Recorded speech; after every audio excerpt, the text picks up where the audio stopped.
answer the All-Stars charge. That does look like the next map is going to be Search and Destroy, of course, and I believe we're going on to Slums. So there we go, Slums, Search and Destroy. Some people don't like this as a Search and Destroy map. I am, well, it's difficult, right? Because this map, when you look at it, it can be incredibly passive because there are some very narrow choke points.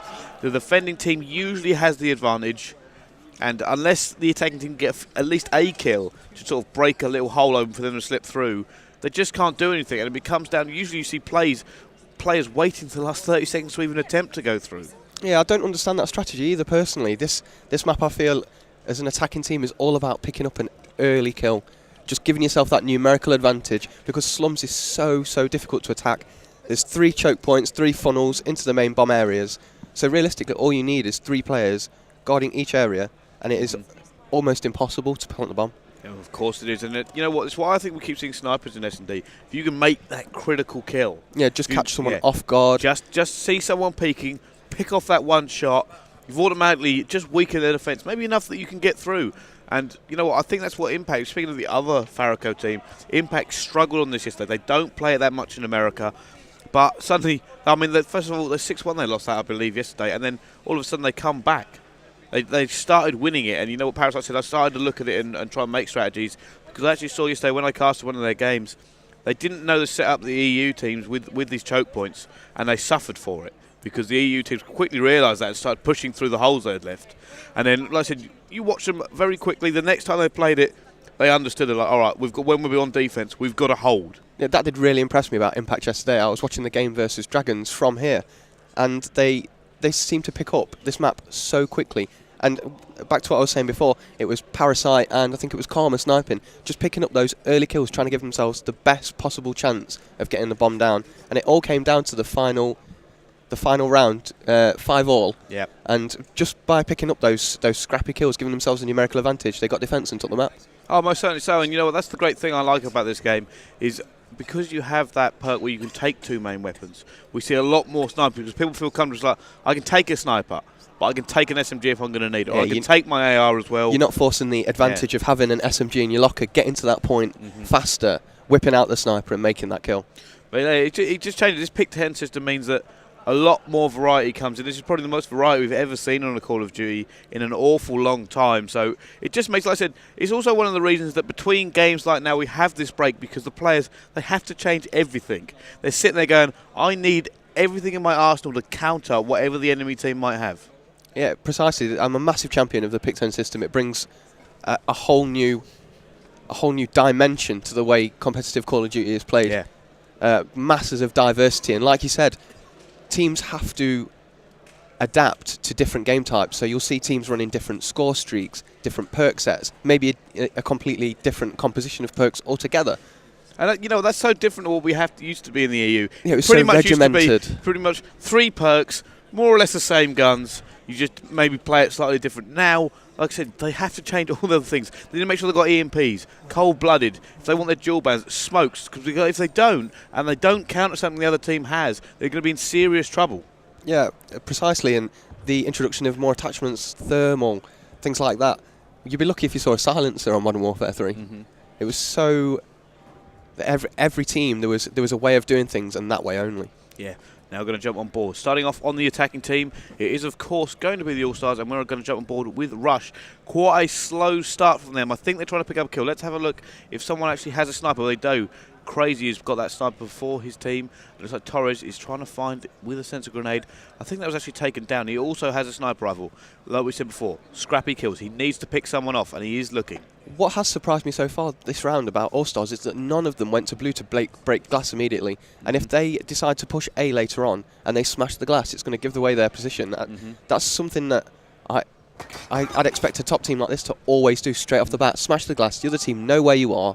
There's no detriment to doing that. Yeah, it's not been done.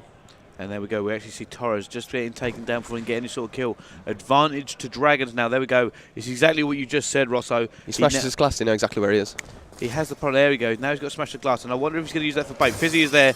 It doesn't look like Rush is going to come up against Fizzy. Smoke has gone in. This is where we're going to try and break through. 2 versus 4. Can he make a play now? Picked up one. Oh, he's picked up two. So surprised Fizzy didn't stay there. He knew where he was. He saw the smoke go down. Just spray. Don't let him come through that door. Oh, this could be a 4 by him. Can he pick up the last one? He actually takes that. Where is this last player? Bringing it up. He's actually behind him. They're both running away from each other. I still can't get over that play there by Fizzy. He's just... He ran. He had the... I mean, he was getting away. He had the head glitch.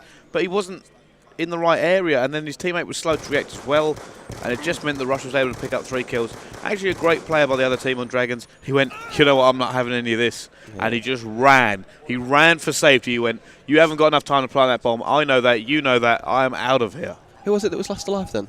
I believe if we look at it now, we can actually see it was Mello. Yeah, great play there by Mello. He's definitely got his team out of jail there. Most certainly has. Now on board with the Dragons lineup. You know, jumping on board with a maze. Straight away, the glass has been broken. And you will notice that he tried to throw another sensor grenade in the middle there, and that was taken out by Trophy System. Now he's going to try and pick up those kills, go all down by Blue, and it is advantage All-Stars as Rush on a 4 kill streak at the moment. Yeah, this man advantage is going to be so crucial for All-Stars. It's going to be so difficult for Dragons to attack a man down, and they've lost another. 1 versus 3. Can he do anything? No. There we go. 1-1. And it just didn't really work. They did that immediate rush into the blue area, and they kind of just got picked off very easily. Yeah, I'm very surprised no players at all went to B or middle. Just try and pick off the scrappy kills like we were talking about earlier. Well, they just let them focus their firepower in an area, and that just meant that, realistically, Dragons couldn't do anything. Yeah, they had them funneled in from the beginning. Right, now let's jump back on board with All-Stars. What can they do? Who would you like to watch, Rosso? I would like to watch Crazy. I believe he's sniping. Aha! He switched it up. No, sniper as well. And it looks like that's got the dual band on it, so let's see if he can pick off the gun. I think there was someone there shot a little bit too early. And they haven't broken that glass again. And that's going to be a problem later on if they choose to try and push through there. There we go. Now he's broke it. It's not a problem. They can walk through there early if they have to. And now looking at him, he's actually backing right off. I'm not entirely sure why Crazy's going all the way to the back. Oh, he wants to snipe from long range. As someone gets taken down in blue already. Advantage to Dragons. Yeah, I know I'm harping on about it here, but I'm still a fan of getting that glass broken straight away. You kind of betray your strategy if you go over there, 30 seconds gone, 20 seconds gone, start smashing the glass. The other team are going to think, whoa, now then. In there. Advantage back in firmly in the hands of this all-star lineup. Going to jump on board. Actually, we're going to stay on board with Crazy, and it does look like he's going to push forward. Can he pick up this kill as well? He does. And there we go. 2 versus 1. Let's jump on board with the maze. Can he clutch this? Oh, doesn't pick up that kill when he needed to. He's betrayed his 1 versus position 3. too. 1 versus 3. He's in serious trouble. He's trying to pick off these kills, and he gets taken down by Torres. Unfortunate for him there. He needed to make both of those kills, and he didn't do it. It's a massive round that as well for All-Stars. It's so difficult to attack on this map, and Dragons are going to find it difficult to get that round back. Oh, a boom headshot. We did see yesterday, though, Impact and Dragons, when they played, they traded attacking rounds first, so it's not beyond the realms of possibility. Of course not. Actually going to go on board with the Dragons as they go on the attack. And let's have a look at just how these players are doing. Rush, 5-1. Knifer, 3-1. And unfortunately, Mello and Amaze both dropping donuts at the moment. So let's get off. You know what? I'm actually going to say different. Let's stay on board with Amaze. Let's see if we can break that donut. Great little spot there from Amaze. It's not one I've seen before. Oh, you know what? I always like, occasionally players find these new things and they wait all the way till LAN till they need to break them out. Yeah. I saw Tommy at iSeries on top of this Vantois. We should be making that shot there. He was on top of the Vantois, our left outside of the garage, and you can see into blue if you look diagonally to the right. And that just blew my mind. It's great to talk about it at the bar occasionally. They're like, shh, we've got to save that for when we need it. We can't let every team know that strategy. We have to be the first ones to find it. And it just goes down. And it does look like Dragons are now suffering once again, as it is advantage to this all-star lineup. It's now a 1 versus 3. Fizzy's in a good position though. Picks up 1. 1 versus 2. Amaze is having such a difficult game. He's had 2 really good opportunities there to pick up a kill for his team, and he's just choked both of them. It's the only way you can put it. He's having a poo sandwich but without the bread.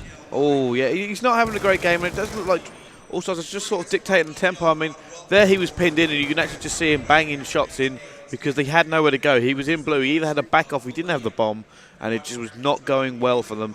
Dragons suffering under the eyes of All-Stars. We could be seeing the All-Stars become the Dragons and the Dragons become the All-Stars. I'm not noticing a lot of the usual Dragons fire and and you know, shouting, they're such a mood team, and if they go 2-0 down, they're going to find it so difficult to come back. What they need is a character, someone to come through and G the rest of the team on, because otherwise this game's just going to slip away from them. Yeah, they've not had the start to this tournament they really wanted to on the first day either, actually losing to both tech lineups on their first day, and that may have put their heads down as well. They kind of underperformed, and they're not going to be happy about this as well. Looking at the scoreboard, Rush, who are currently on board with 7-2, and they haven't broken that glass, so he can't go through there. Rush has come out of the blocks so well in these first 2 games. I've been really impressed with his play so far. Let's have a quick look at this. How are they set up, these 2 teams? Still on board with Rush, and you can see Dragons have set up, and it looks like there might be a play through the middle. On board with Torres, who gets shot in the back, and they'll jump on board with Rush once again. He's trying to pick up a kill. It's now 2 versus 2. 2v2. Knife is on a 5 kill streak. Let's have a quick look at him. Yeah, Dragons have allowed Allstars in way too easily there. Fizzy with a big 2-piece. He needed to make that kill. He needed to make it to stop any sort of bigger score streaks coming out from him there. Yeah, if Allstars go 4-1 up, you just don't see any way back for this Dragons team there. They're so off colour. Like I said yesterday, they had such a difficult start to the pool play stages, but you'd expect a team of this calibre, this prestige, a team representing UK in LA. They're going to the World Championships in less than 7 days. They're representing their country. You would expect massive things from them. Yeah, it's not the ideal preparation either. No, it is not. It's definitely going to have a bearing on their confidence. Speaking of which, All-Stars are also going to LA, so both these teams will actually see each other in less than 7 days at the World Championship. So a little taster of things to come if you are going to join and watch that with us. So still on board with Maze. Doesn't pick up that kill, unfortunately. He needed it, as it's currently 3 versus 3. And it is definitely going to be advantage to the defending team, which is All-Stars. So let's jump on board with Fizzy. He's on a 3 kill streak. He's trying to find another kill. Those of us lucky enough to be going to LA, by the way. Sometimes you have to stay at home, okay? Especially when Mr. Chris Marsh takes the spot from content. Oh, Chris Marsh. The man, the myth, the inspiration. Amazed with the 1 versus 3. And the ruiner of dreams all at the same time. Ruiner of dreams. Now, on board with Amaze. 1 versus 3, and you know what? If you want anyone to clutch it, it's going to be Amaze on this team. He does have a reputation for clutching, but can he do it once again? He needs this as the captain to keep his team's hopes alive, because if they go too far down, can he? No! Rush takes him there, unfortunately. I did think Amaze had that for a second, but gets taken down, and Dragon's not looking that strong today. Yeah, in that situation, the way Amaze is playing, I just couldn't see a way back for him. It's 0-6 now, isn't he? I believe he's not having a good day, which is weird, really, because Amaze has got a reputation as a great search and destroy player, picking up the kills, making the big plays for his team, and he is 0-6. Amaze is having a shocker. Yeah, you see Amaze as the Dragons.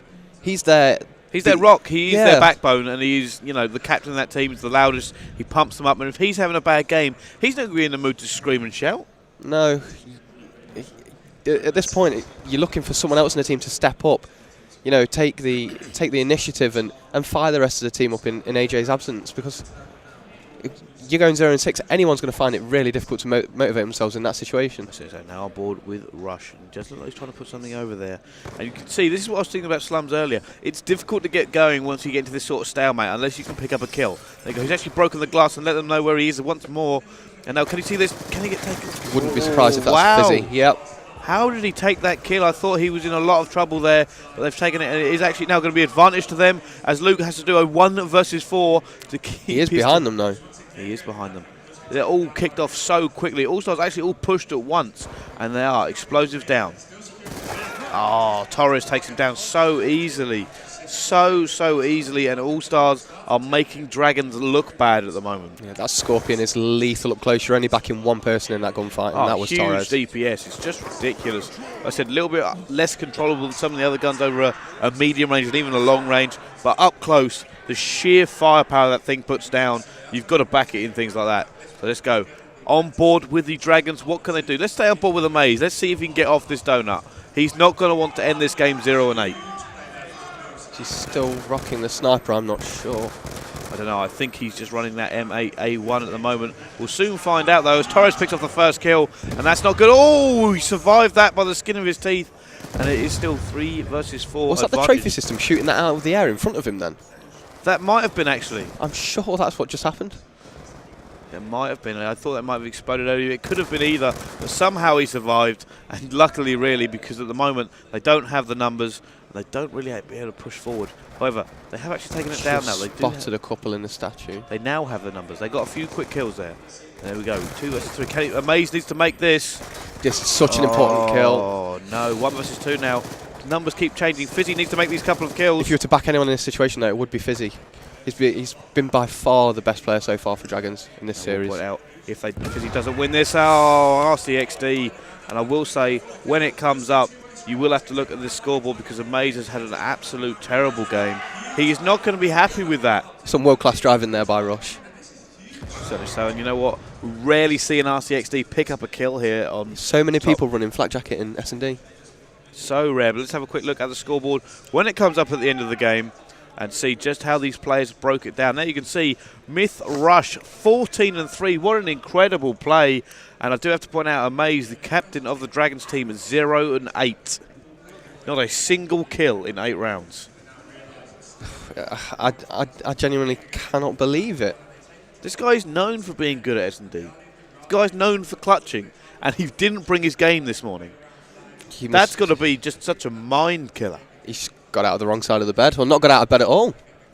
He might as well not have. It is quite shocking. You would not expect. I did not expect to be saying that about Amaze. No. Nobody would have put money on him not picking up kills. Like we said in the last game, he's the one player you expect Dragons to be able to depend on in this situation. I think what this series so far is, or the event as a whole so far, is showing me is how much Dragons miss Bissell. You know what? That is quite true. I mean, don't get me wrong. His replacement Fizz is incredible. He is incredible. Bizzle had a good weekend, although he was not in high spirits last night after losing out to Cloud. So such a close series, by the way. Just the most ridiculous close series. I don't know. It was more of an anti-climax that last round, all the way 2-2, and then 5-5 on Search and Destroy, and in come the score streaks from Josh, who had been saving them, and they just ruined it. It was over in about 20 seconds. I think that's one point where score streaks do detract from the spectator experience. Yeah. When someone saved them for that point, and you've got a big, a massive round, so much riding on it, and what you want to see is someone make a play, someone bring some inspiration to the table, and instead we see a lightning strike pick up a 3-piece. Yeah, it is. I will agree with you there. It was so about maybe there is no place for score streaks in Search and Destroy. I don't actually mind them as much anymore in the respawn game types. It can be just used as an extra weapon in your arsenal. People playing for it, changing up the state of the game. However, in Search and Destroy, where it is team versus team, is it really necessary to have these score streaks?